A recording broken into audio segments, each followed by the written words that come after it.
नमस्कार, मेरा नाम है डॉक्टर पुरु धमन और आज इस वीडियो में हम बात करने वाले हैं कि पार्किंसन पेशेंट जिसको नींद नहीं आती, उसके अंदर नींद कैसे लेकर आएँ, वो भी विदाउट मेडिसिन। ये बहुत चैलेंजिंग काम होता है क्योंकि पार्किंसन पेशेंट में हम कॉमनली क्या देखते हैं कि जिन पेशेंट को नींद कम आ रही होती है या फिर नहीं आती या फिर रात को कई बार टूटती है किसी भी रीज़न से, मोस्टली यूरिन होता है, तो उनकी बॉडी को रेस्ट नहीं मिल पाता, उनकी ब्रेन को रेस्ट नहीं मिल पाता और कई सालों के अंदर उनकी बॉडी में पार्किंसन डेवलप होना शुरू हो जाता है। तो ऐसा पेशेंट जिसने कई सालों से ढंग से नींद नहीं ली है, उसकी बॉडी में हम नींद कैसे लेकर आएँ, वो भी विदाउट मेडिसिन। तो इसका सॉल्यूशन मैं आपको बताने वाला हूँ, तो आप इसको ध्यान रखिएगा। तो हम शुरुआत करते हैं पहले आज तक के आपके एक्सपीरियंस से। पहले मुझे ये बताओ कि क्या करने पे आपको आज तक कभी भी नींद आई हो? आपने कभी खाना खाया भारी सा, पराठे खाए हैं, उसके बाद आपने देखा अपने को नींद बड़ी अच्छी सी आती है ना? या फिर आप कभी शॉपिंग करने गए हो, बहुत चले हो मैडम के साथ, टाँगें टूट रही हों, घर आएँगे आप कुछ भी नहीं कर पाए और सो गए, ऐसा भी होता है। तो हम थकावट होने पे थके जब हम बहुत ज़्यादा थक जाते हैं एक्सरसाइज़ करके या फिर शॉपिंग करके, तो हम थ सो जाते हैं या फिर जब हम ज़रूरत से ज़्यादा भारी खाना खा लें, तो भी हम सो जाते हैं।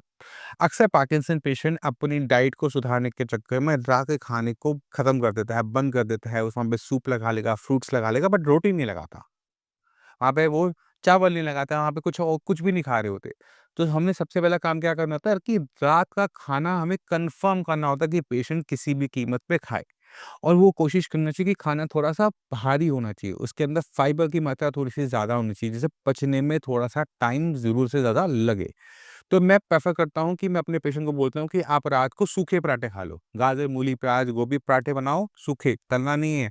आप उसे बनाओ और उसे खाओ। अगर बहुत ज़्यादा मन है तो साथ में आप ऊपर से थोड़ा-सा घी, मक्खन ले लो, क्योंकि बहुत ज़्यादा घी, मक्खन लोगे, रात को लोगे तो डाइजेशन ठीक है? तो अगर आपने थोड़ा-सा चावल दाल-चावल खाया है या फिर आपने सूखे पराठे खाए हैं, तो पेट आपका भर गया।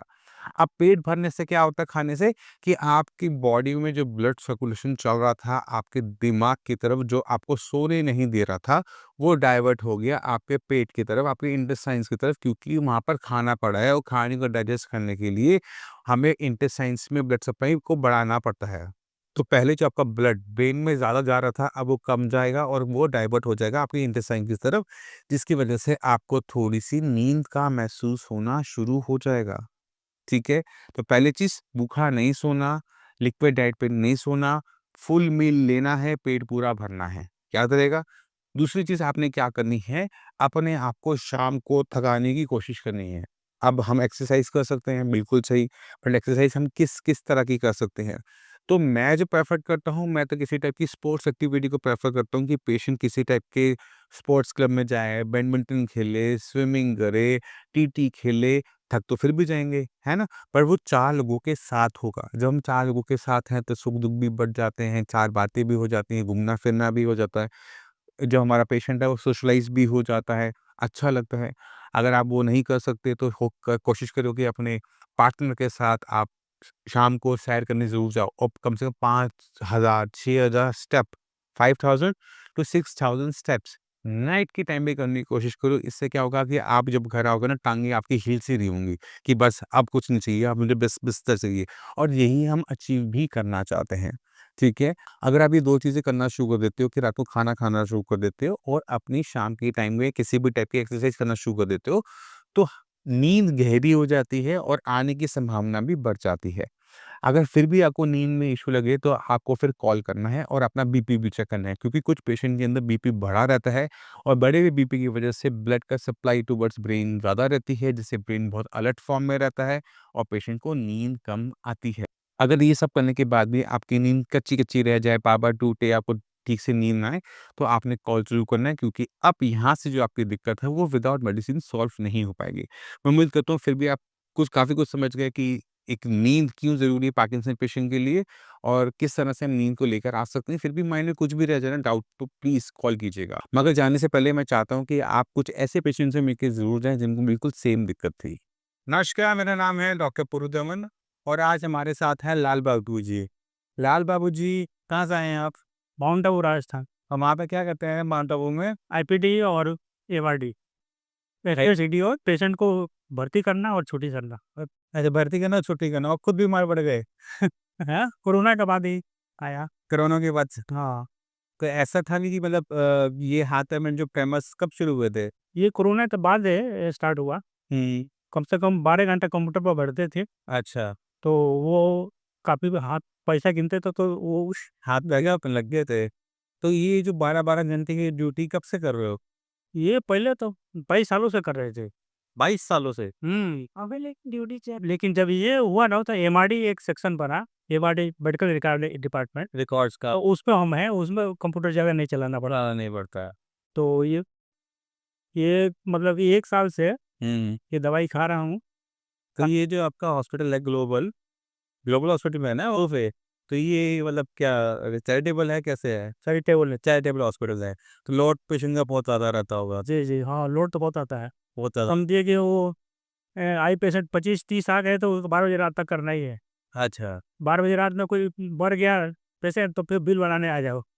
हाँ, तो अभी मतलब लाइफ तो ही रही हमेशा, हॉस्पिटल भी रही? हॉस्पिटल में अभी भी सेवा कर रहे हैं, रिटायरमेंट हो गए हैं, अच्छा, लेकिन अभी भी सेवा में हाजिर। सेवा कर रहे हैं। हाँ, तो आपने कभी सोचा नहीं कि आपको ये जो पार्किंसन हुआ, क्यों हुआ? हाँ, इसमें ये तो दिमाग में आता था कि हमको मतलब कि ज़्यादा टेंशन भी लेते थे, रेस्ट नहीं कर पाते थे, हाँ, और डायरेक्टर बुलाए, बोले कि नहीं भाई इतना अब मेहनत नहीं करो, बहुत कर चुके हैं, हाँ। अब आराम से एमआरडी में जाओ। अब देखो, खुद सोचो, आप हॉस्पिटल में थे, जी, जी। चारों तरफ डॉक्टरों से घिरे हुए, जी, फिर भी बीमार पड़े, और आपको अब रिज़ल्ट पता है कि जो आपने 12-12 घंटे की जो नौकरी करी, स्ट्रेस लेके किया, रात को जाग-जाग के जो आपने काम किया, मेडिटेशन के लिए 2 बजे उठना। फिर 2 बजे वैलिडेशन के लिए उठना, तो नींद आपकी बहुत छोटी हो गई। तो जब कोई पेशेंट नींद प्रॉपर नहीं लेता, बीच में टूटती रहती है, 4 घंटे सोते थे।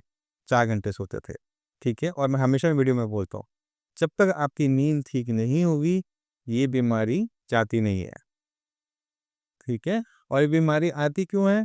क्योंकि या तो हमारी लाइफ में बहुत ज़्यादा स्ट्रेस होता है, या फिर नींद हमारी बहुत छोटी हो जी, जाती ये आपने मेन कहा बात सही है। है ना? दोनों आपने मैंने भी रियलाइज़ यही 22 साल आपने इसको चलाया शरीर को, अब उसने साथ देना बंद कर दिया है। अब रिटायरमेंट होने के बाद आप कितने घंटे सो रहे हो? अभी तो कम से कम 6 घंटा सोते हैं। हार्ड करो उसको। हाँ, ये तो मेरे पास पहली बार हो 1.5 सालों में।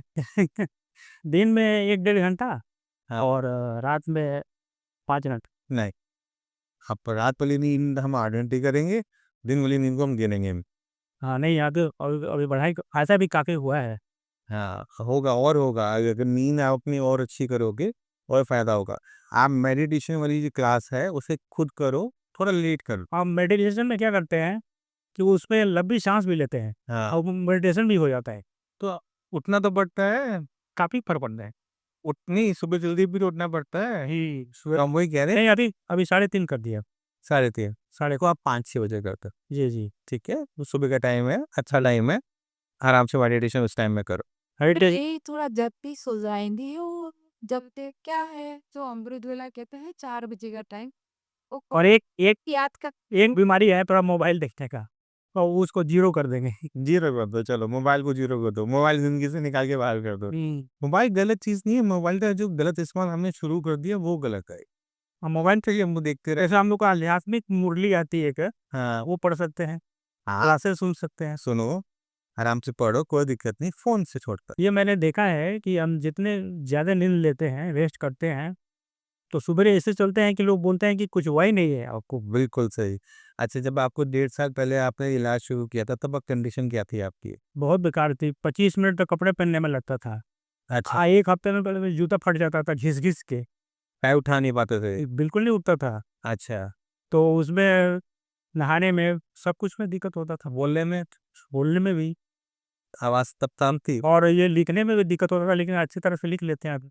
अच्छा, आप लिखना शुरू कर दिया, लिखना भी शुरू कर बोलने में दिक्कत खत्म। वही। अब तो जूता नहीं घिसता आपका? नहीं, नहीं, अभी तो सबसे ये बहन जी हैं, वो पहाड़ी एरिया है, हाँ, तो ऊपर ऐसे चढ़ना पड़ता है, ऐसे नीचे उतरता है। माउंट आबू पहाड़ी। पढ़ाई में चढ़ाई में हाथ पकड़ लेते थे ये मेरे। अच्छा, अब चल लेके अपने आप ही? नदी झील अब पूरा 1 राउंड मारता हूँ, अच्छा, करीबन कितने 4 किलोमीटर होगा, थी 3-4 किलोमीटर। अब चल लेते, किसी की सहारा नहीं है अभी बस।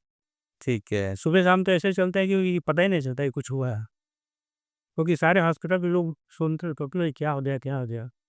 पूरी पूरी ज़िंदगी तो सेवा करी आपने हॉस्पिटल में, और खुद बीमार पड़ गए। अब रिटायरमेंट के बाद भी कर रहा हूँ अभी। अब मैं वही कह रहा हूँ, थोड़ा-सा कम कर दो, ठीक है, आराम ज़्यादा करो। लेकिन ये दवाई से आयुर्वेदिक जो दवाई आपके यहाँ काफ़ी फ़ायदा हुआ। इसका मतलब कि बहुत फ़ायदा हुआ है फर्स्ट क्लास का। चलो अब जो मैं आपको कह रहा हूँ उस बात को मानो, जी, ठीक है? आप काम चाहे करो बट अपनी नींद जो है अपनी 8 घंटे की ले लो, जी, जी, ठीक है? खाने के अंदर अपने दालें, मशरूम की मात्रा बढ़ा देना, जी। जिससे आपके शरीर को ताकत अच्छी मिले। बादाम और अखरोट और सेव ये चीज़ मैं पक्का लेता। ठीक है। और हम पहले तो सात्विक खाना खाते थे हम लोग और सात्विक खाइए हम लोग। हाँ, साथ में ये सब माउंट आबू में यस। वो भी नहीं चलता, लहसुन प्याज ही नहीं चलता है जी। 32-35 सालों से। तो हम 5 महीना तो हमने बिना नमक तेल का वो खाए खाना। सुबह शाम, सुबह सब्जी कच्ची, शाम को फ्रूट और दोपहर को रोटी और सब्जी। ठीक है, नमक खाना थोड़ा बहुत। हाँ, नहीं अभी तो शुरू किया। हाँ, नमक खाते रहना है। खाने 80 किलो था, अभी 65 किलो हो गए। वज़न कम कर यार। हाँ, वज़न कम हो गया काफ़ी। तो बाकी जो मरीज़ हैं पार्किंसन के, उनको क्या कहना चाहोगे? उनको हम शुभ भावना देते हैं कि भाई ये जितने वर्ल्ड में 1 करोड़ की कितना बीमार लोग हैं, हाँ, वर्ल्ड में 1 करोड़ लोग हैं ना लगभग, हाँ, ज़्यादा ही है ऐसे अब तो। तो उनको सकाश देता है कि वो भी ठीक हो जाए। जैसे हम ठीक हो के वो भी ठीक हो जाए। ऐसा सकाश एक होता है हाँ, कि माइंड कंसंट्रेट हो गया, एकदम सूक्ष्म हो गया और कोई संकल्प नहीं, वो सब पावरफुल शक्ति देते हैं कि भी वो भी ठीक हो जाए, वो भी ठीक हो जाए, वो भी ठीक हो जाए। और तो तो वाइब्रेशन हम ऊपर वाले से प्रार्थना करते हैं कि आप जैसे जितने भी मरीज़ हैं पार्किंसन वाले वो भी जल्दी-जल्दी ठीक होता है। ठीक है, हम भी आपके साथ एक बार से मेडिटेशन करेंगे। आपका क्लासेज मैंने उसमें यूट्यूब में आता है ना, सुने हैं। तो करनी पड़ती है, मेहनत करनी तो पड़ती वही मैं भी सोचा कि देख लेता हूँ ऑनलाइन से, फिर वो मुलाकात हुई, दवाई वैसे हट है। अच्छा, जाता है। अच्छा, मैंने अभी ना लगभग 90 से ऊपर ठीक है। 90% तक ठीक। हाँ, ऊपर ठीक है। तो आपने खुद देखा है जब हम पार्किंसन जैसी बीमारी के बारे में बात करते हैं, जहाँ डॉक्टर कहते हैं कि आराम नहीं आएगा, ये बीमारी बढ़ती चली जाएगी, आप सिंडोपा, लीवोडोपा खा रहे होते हो, उसके बाद भी कंडीशन डे बाय डे खराब हो रही होती है, तो आपको पहले ये जांचना होता है कि आपको बीमारी हुई नहीं हो। जैसे राम बाबू जी के केस के अंदर नींद प्रॉपर नहीं थी, 12 घंटे की जॉब थी, बीच बीच में उठकर आना पड़ता था, सुबह का इनका मेडिटेशन का सेशन होता था, तो इसकी वजह से नींद जो थी वो बहुत ज़्यादा कम रही और इसकी वजह से जो इनका ब्रेन में जो आप कह सकते हो कि रिपेयर का काम जो रात को होता था, वो कम होने लगा और इसका असर इनके हाथ-पैर में देखने को मिला कि ब्रेन का जो कंट्रोल है हाथ-पैर की मसल से जाने लगा। अब अगर हम बात करें कि अगर हमें किसी पेशेंट को ठीक करना है, तो शुरुआत हमें हमेशा बीमारी की जड़ से करना पड़ता है। बीमारी की जड़ थी नींद कम आना और स्ट्रेस। जैसे ही दोनों चीज़ें ठीक होने लगी, पेशेंट की बॉडी में आराम आने लगी। तो अगर आप पार्किंसन के पेशेंट हैं और अपने आप को ठीक रखना चाहते हैं, तो शुरुआत सबसे पहले उस बीमारी की जड़ से करो जिसकी वजह से आपको पार्किंसन हुई है। मैं उम्मीद करता हूँ इस वीडियो से आप काफ़ी कुछ समझ गए होंगे। फिर भी माइंड में कुछ भी डाउट है, कुछ भी पूछना चाहते हो, मोस्ट वेलकम है, आप आके भी मिल सकते हो। इसी के साथ आप सभी से चलने की आगे चाहूँगा। मिलते हैं अगली वीडियो में, तब तक के लिए नमस्कार।